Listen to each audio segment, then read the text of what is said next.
Haleluya. Selamat pagi Bapak Ibu Saudara yang dikasihi Tuhan. Salam sejahtera untuk kita semua. Hari ini adalah hari yang diberkati oleh Tuhan. Dan sebelum kita melakukan setiap aktivitas kita, mari kita akan kembali merenungkan kebenaran firman Tuhan. Dan firman Tuhan saat pagi hari ini saya beri tema tetap positif dan mengandalkan Tuhan.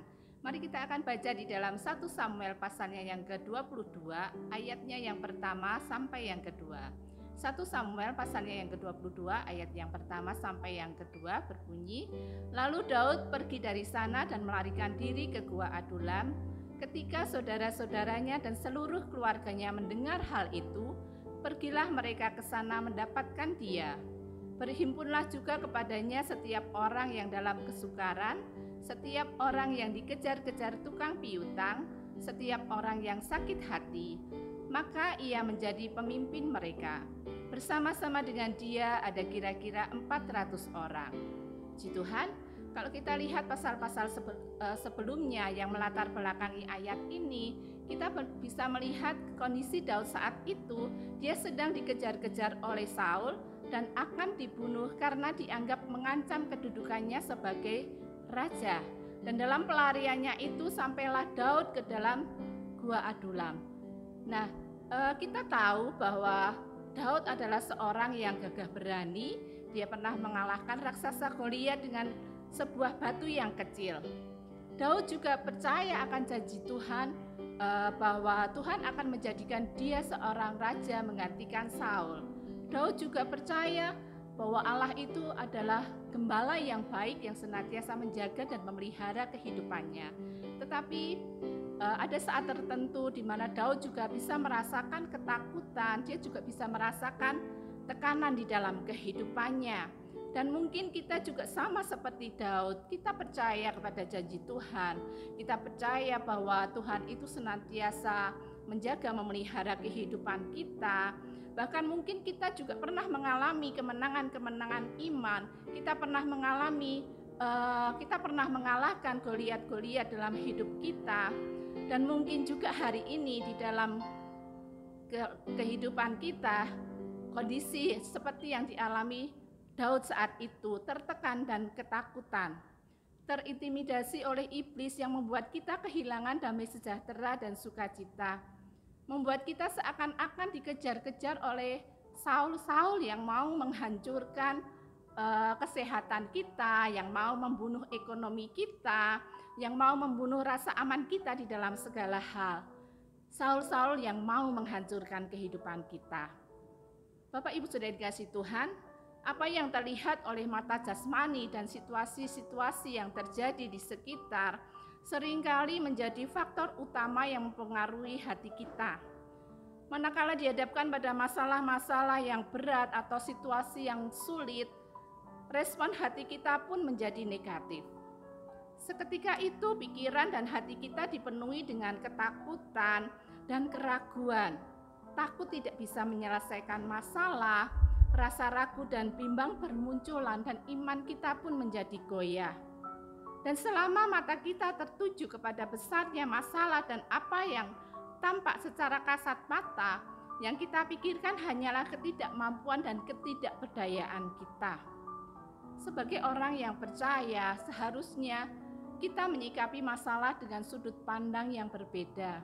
Kita mau menjadikan masalah itu sebagai kesempatan untuk kita melihat pekerjaan Tuhan yang ajaib. Untuk masalah itu akan membawa kita semakin mendekat kepada Tuhan, semakin kita menyerahkan diri sepenuhnya kepada Tuhan, dan semakin kita mengandalkan Tuhan.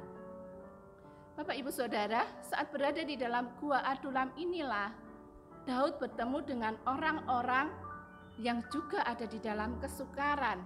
Padahal di dalam Mazmur pasalnya yang ke-57 ayat 2, Daud berseru kepada Tuhan, dia minta kepada Tuhan untuk mengirimkan utusannya dari surga untuk menyelamatkan dia. Tetapi apa yang terjadi, apa yang dilakukan oleh Tuhan, Tuhan justru mengirimkan orang-orang yang bermasalah kepada Daud. Di dalam ayat 2 yang sudah tadi kita baca dikatakan bahwa di situ berhimpun setiap orang yang ada dalam kesukaran, orang yang dikejar-kejar piutang, orang-orang yang sakit hati dan sebagainya. Yang intinya adalah orang-orang yang bermasalah. Nah, pernahkah saudara berada di situasi dan lingkungan yang begitu negatif? Kondisi permasalahan yang membuat setiap pribadi itu menjadi sensitif, pesimis, mudah tersinggung dan marah. Dan kita bisa bayangkan ketika kita menjadi seorang Daud, kita sendiri sedang ada di dalam masalah, tetapi kita dikelilingi oleh orang-orang yang juga bermasalah. Sulit pastinya untuk tetap positif di tengah situasi dan lingkungan seperti itu. Tapi meskipun sulit, tetapi bukan berarti saudara dan saya tidak mampu melakukannya. Jika kita hidup bergaul dengan Allah, maka Roh Allah akan memberikan damai sejahtera dan memampukan kita untuk kita tetap memiliki ketenangan dan tetap positif meskipun kita berada di tengah badai kehidupan dan kondisi lingkungan yang negatif.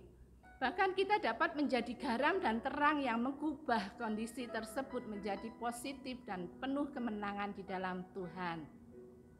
Nah, di sini kita melihat Daud membuktikan bahwa ia bukan seorang yang dapat dikuasai keadaan, tetapi justru menguasai keadaan. Terbukti orang-orang yang bersama-sama dengannya di Gua Adulam akhirnya berubah menjadi pahlawan-pahlawan yang luar biasa, pahlawan-pahlawan yang gagah perkasa. Bahkan Daud dia berubah menjadi seorang pemimpin, seorang raja yang begitu diberkati oleh Tuhan, yang begitu luar biasa.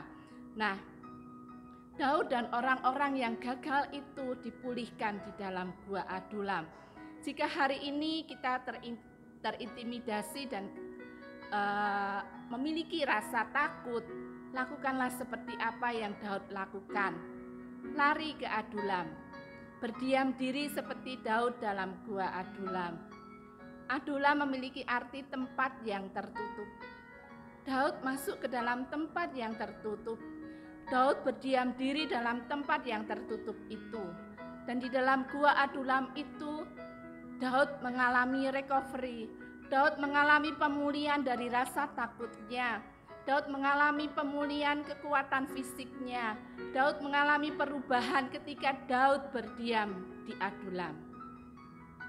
Hari-hari ini ketika rasanya kita harus terpaksa atau dipaksa dalam tanda kutip untuk tinggal di rumah, inilah saatnya kita untuk berdiam diri. Mulailah bersekutu dengan Tuhan. Dapatkan pemulihan dari Tuhan ketika kita berdiam diri, ketika kita menahan diri untuk tidak bertindak yang gegabah, ketika kita menjadi tenang dan tidak panik. Tempat tertutup itu akan dipakai Tuhan untuk mengubah kita dari orang-orang yang kalah, orang-orang yang memiliki beban persoalan, menjadi orang-orang yang penuh berkemenangan.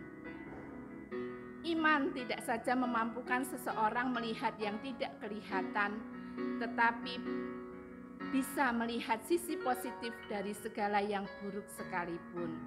Ketika badai ini nantinya akan berlalu, kita percaya ada pelangi yang indah yang Tuhan sediakan bagi setiap kehidupan kita. Dan ketika Bapak Ibu Saudara kembali ke aktivitas masing-masing, entah itu di pekerjaan, entah itu di sekolah, entah itu di pelayanan, kita akan berubah menjadi orang-orang yang luar biasa, orang-orang yang kuat, orang-orang yang diberkati, orang-orang yang penuh dengan berkemenangan di dalam Tuhan. Karena kita tahu Tuhan yang senantiasa menyertai setiap kehidupan kita. Oleh sebab itu, jalanilah hari-hari kita dengan tetap positif dan mengandalkan Tuhan. Puji Tuhan, kita akan berdoa. Bapa di surga, dalam nama Tuhan Yesus Kristus, pagi hari ini Tuhan kami bersyukur. Kalau kami masih boleh ada, kami tahu semua hanya karena kemurahan Tuhan.